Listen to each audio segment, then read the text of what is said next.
Kita canangkan seperti ini adalah sebuah momentum yang kita pakai untuk mulai memasyarakatkan, membaca pelibatan masyarakat di dalam memajukan pendidikan masyarakat. Bukan hanya tadi juga disebutkan bahwa bukan hanya peran pemerintah saja, tetapi ini juga peran banyak pihak, terutama masyarakat.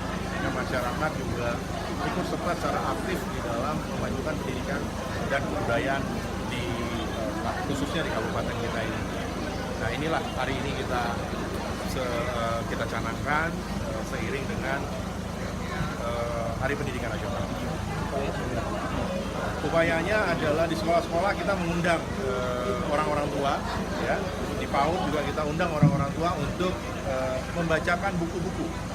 Ya tentu sesuai dengan jenjang pendidikannya, orang tua terlibat untuk membacakan cerita-cerita kepada anaknya.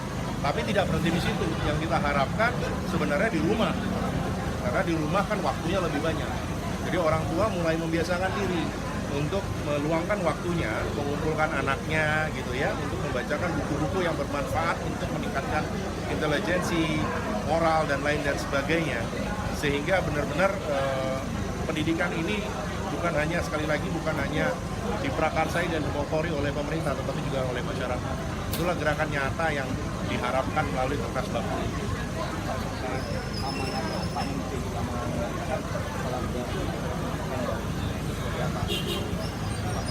Iya, memang saya sepakat sekali ya dengan amanat Pak Menteri tentang kolaborasi pendidikan dan kebudayaan, karena memang tidak bisa lepas antara pendidikan dan kebudayaan.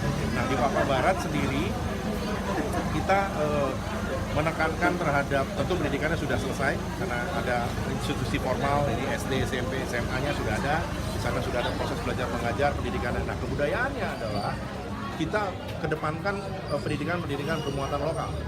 Ya, permuatan lokal kita kedepankan sehingga anak-anak itu mengetahui tentang sejarah budayanya, ya, bahasanya, tariannya, nyanyiannya.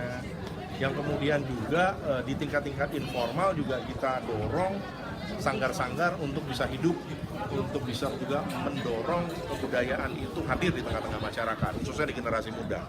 Banyak sekali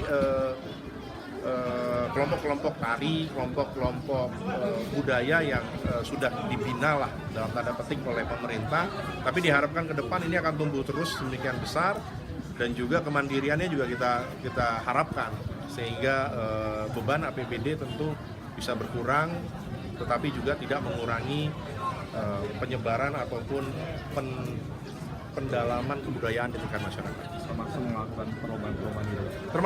Termasuk mengedepankan perlombaan-perlombaan seperti tadi ada seni, ada tari, ada olahraga berbasis budaya Papa, pencaksilat, ya, moca, dan juga kita lakukan juga festival-festival budaya. Tahun ini kita melaksanakan kembali Pesta Oang-Oang. Tentu itu adalah untuk terus menghadirkan budaya di sendi-sendi kehidupan kita. Ada satu lagi Pak, dalam hal ini bagaimana kira-kira Pemkab Papua Barat untuk mengoptimalkan Gernas Batu ini dalam, kita tahu kan dalam sekarang ini dari peralihan media cetak ke media elektronik Pak? Ya, memang itu menjadi tantangan ya, menjadi tantangan karena kalau buku, media cetak itu mungkin tersedia banyak. Secara masif memang kurikulum juga mendukung terhadap artinya buku atau bahan bacaan yang cetak. Sementara hari ini atau zaman sekarang itu kita dihadapkan terhadap media-media elektronik. Nah, itulah tantangan kita sekarang yang sangat besar kalau menurut saya. Nah, di sini literasi guru-guru juga saya tuntut terus untuk bisa familiar, untuk bisa juga hidup di zaman sekarang menggunakan media-media elektronik yang sudah sangat marak dan memang zamannya kita sekarang ini media elektronik. Banyak sekali sebetulnya buku yang sudah ditransfer menjadi bentuk digital. Banyak sekali. Nah, sekarang tinggal bagaimana guru-guru rajin dan ada kemauan untuk bisa mendapatkan buku-buku elektronik tersebut. Nah, beberapa sekolah kita sudah mulai dorong penggunaan penggunaan informatika yang masif. Misalnya SMP Salak. SMP Salak kita sudah dorong untuk lab komputer, untuk proses belajar mengajar menggunakan sarana elektronik, misalnya dengan internet dan lain dan sebagainya. SMP Kerajaan juga demikian. Jadi diharapkan ke depan memang akan ada sedikit pergeseran ini dari yang tadi disebutkan media konvensional yang dicetak menjadi media elektronik. Nah, kalau anak-anak saya pikir sudah mulai terbiasa, ya karena kehidupannya memang sudah ada lah di sana. Tapi kan sekarang yang tantangan justru menurut saya ada di tenaga pendidik.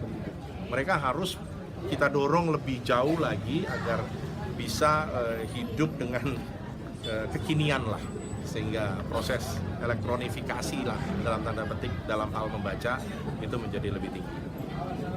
Itu good question.